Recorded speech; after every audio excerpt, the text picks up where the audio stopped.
Hey, I'm Tony and this is Tony's Tractor Adventure, and today we're going to do something interesting. We're going to take the 2515 by TYM and put a tiller on it. Now, let me tell you why that's interesting. This is a 25 horsepower big frame tractor, and that's what I like to call it, is a big frame 25 horsepower. And what that means is it's still just a 25 horsepower tractor, like a subcompact 25 horsepower tractor. It still has the same horsepower, but what we're asking it to do is pull a 60-inch tiller. That in itself is not that big a deal, but to make it even more interesting, this is a reverse rotation. If any of you have ever tried a reverse rotation tiller, you'll know that reverse rotation are what I like to call horsepower hogs. They eat a lot of horsepower up. We used this tiller before on the 474. It's a 48 horsepower tractor with about 38 to 40 horsepower to PTO. And when we buried it all the way down, it ate the tractor up. You could really tell it. It did a great job. It pulverized the soil, made it come out like a powder on the end. I don't know, I'm pretty sure we won't be able to bury this all the way. In this case, it's not really that important. First off, let's go ahead and talk to you about the tiller. Hope you guys can hear me. The wind is whooping over here today. It's like 16, 17 miles an hour. This is the IronCraft UH60, and this is what I would call a light commercial. When I'm going to say a light, it's not a, it's not a, you're not going to plow 100-acre fields with this, but if you have a nursery, this is the kind of tiller you want. It's going to reverse rotate. It's going to, when the dirt comes out the back, you can literally make it just a powder, and really pulverize the soil, really mix stuff up. Like if you're going to be putting sawdust and fertilizer, mixing everything together, this really does it, because you can set these rear springs. The harder you set them, the more that it mulches it up or rotates it and pulverizes it together. And if you just want to till, you just put it on the lightest setting, and then the door opens a little easier, and therefore it will let the dirt escape, so you don't pulverize it as much. I want to break in here and make sure we're not putting this tiller in a bad light. We're doing things that it's not meant to do. As you can see here, it's meant to run on a 40 to 55 horsepower tractor. It weighs 860 pounds. It is a heavy tiller meant to work day in and day out. It's heavy duty. It's a commercial grade tiller.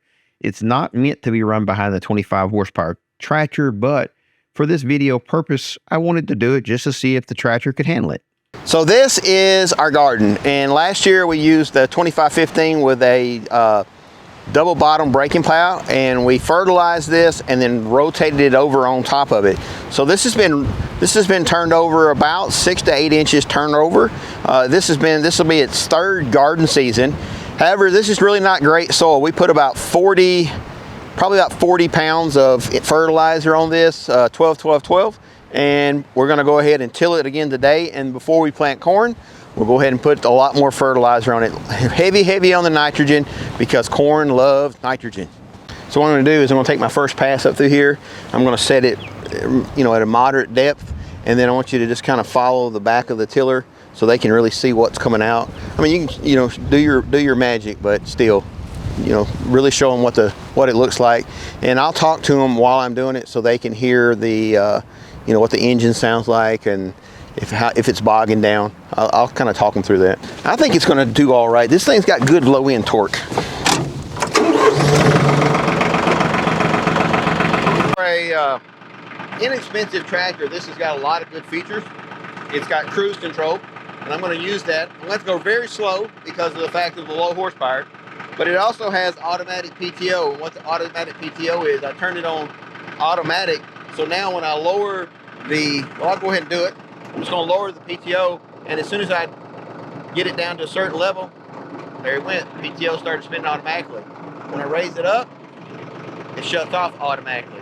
It's great for bush hogging and tilling, so whatever you have rotating is not rotating around, but a little bit less dangerous. So let's get our RPMs up.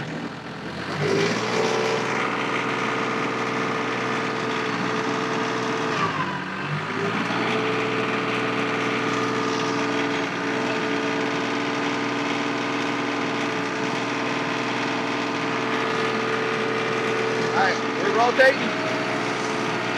I'm going to put this thing on 3, and I'm going to lock the cruise control on. All I got to do is go straight.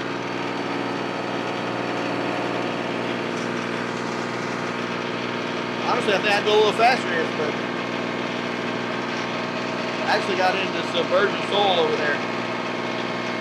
Go a little bit further down before we, yeah, I'm gonna go ahead and pick it up a little bit.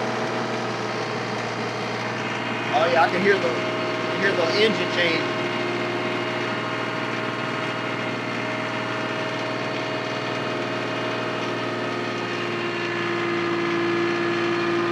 Yeah, now we're digging.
Pretty impressive that this 25 horsepower is doing. It's buried. It's doing a great job digging.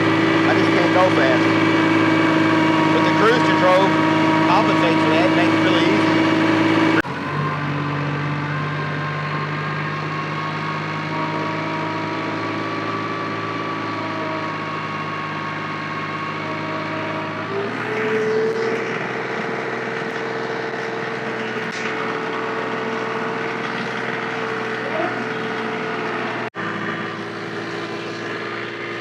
So if you guys don't know this, 2515 shares the same engine and transmission as the 4515 or 4815, I think is what it is.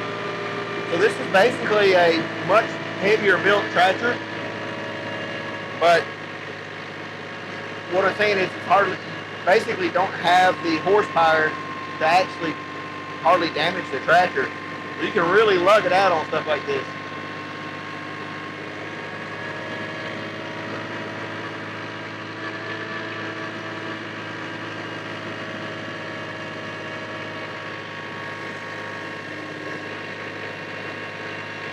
That's why it also has the same size radiator as a, the 48 horsepower version. That's the reason we're wide open here. We're lugging this thing terribly hard, and it's just running at the same temperature as always, which makes your oil last better, which makes everything last better.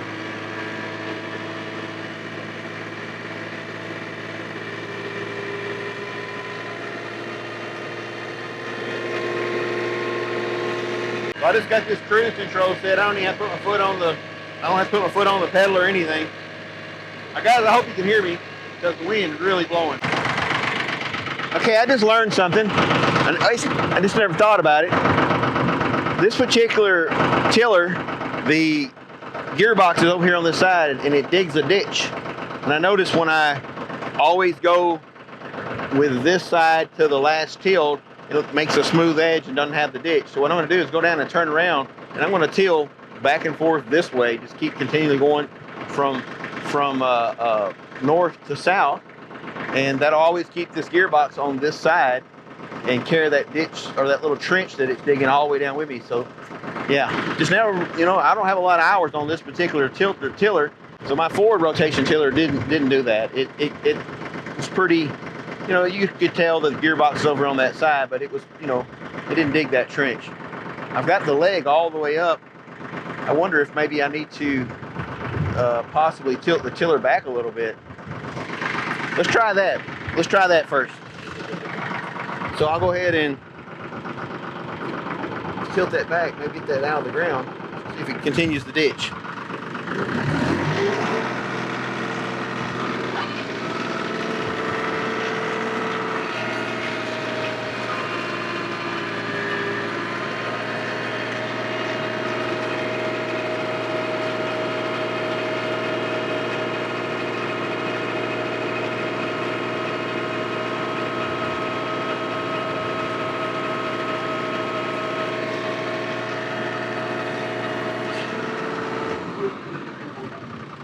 So it's not as bad, but it's still there. So I am going to rotate around and always till this direction.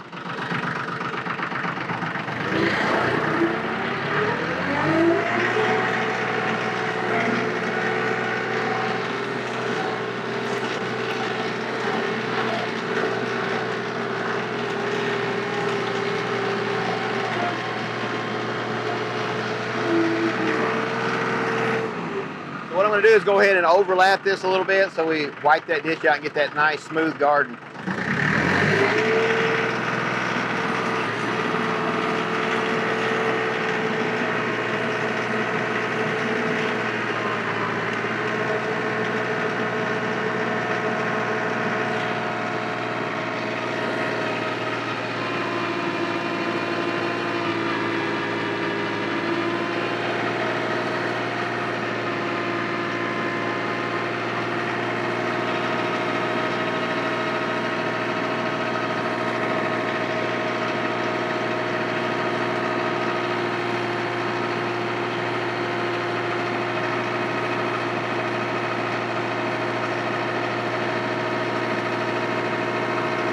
You can tell there's veins of moisture.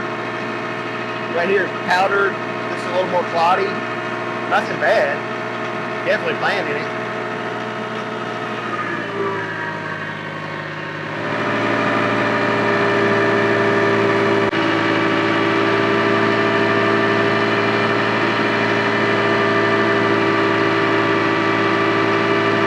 Well, it's making the hole better, but not much.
I tried to till this with a 474 and it was muddy. I almost got stuck out here.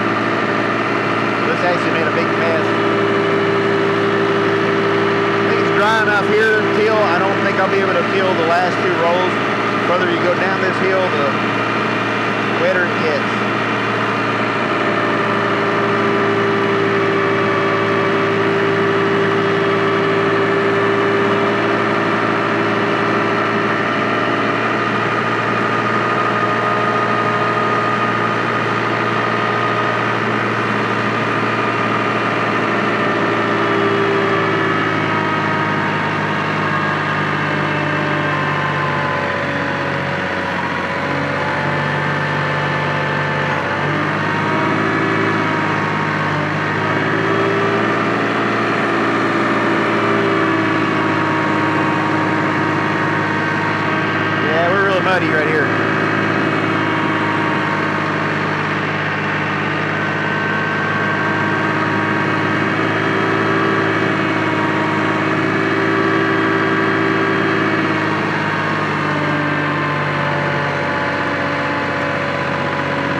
So I can tell you right now, the temperature gauge never moved on the tractor. It stayed right in the exact same space it stays all the time. So it tells you the cooling capacity on this tractor is way overbuilt for what it is. However, the one thing that did move was the fuel gauge. Just doing this bit of tilling, which was extreme, used a lot of horsepower, used all of the horsepower of this tractor. I burnt almost a half a tank of diesel. So you got to keep that in mind too. So doing these heavy horsepower tasks, you're asking this tractor to do everything it can do. You're going to burn some fuel up. So I'm happy with the tilling, especially up here at the top, but this is still really muddy down here, starting to clod up. I'll probably have to wait till tomorrow, come back and finish these last 2 rows. Yeah, I mean, I could tell, I mean, literally, it's almost stuck right here. I'm excited about it. I mean, I think that is a viable piece of equipment, the reverse tiller and the 2515. Now, obviously, if you're gonna be doing this for a big nursery, you're gonna want a bigger tractor with a lot more horsepower so you can go faster. You probably want like a 55 horsepower tractor with this setup, this particular tiller. So the 474 is a 48 horsepower tractor, and it is pretty closely made it to this 60-inch tiller, reverse rotation tiller. It eats a lot of horsepower up, that particular tiller does, but what you get is a perfectly mulched and pulverized and mixed soil. You just can't really, do that as well with a forward rotation tiller. And you also, with a forward rotation tiller, it tends to want to push you. Anyway, I'm excited about this. I feel like this is, if you own a small garden, a small homestead, and you have a 2515 and you want a reverse rotation tiller, absolutely, it's a viable piece of equipment. It's a viable match. If you're going to want to do a whole lot of it, I'd probably move up to a bigger horsepower tractor. Listen, I hope you enjoy this stuff. We're going to be planting corn soon. God bless. Have a great day. You found you some cool dirt, buddy? Yeah, it's still really muddy here. I can feel it sinking up.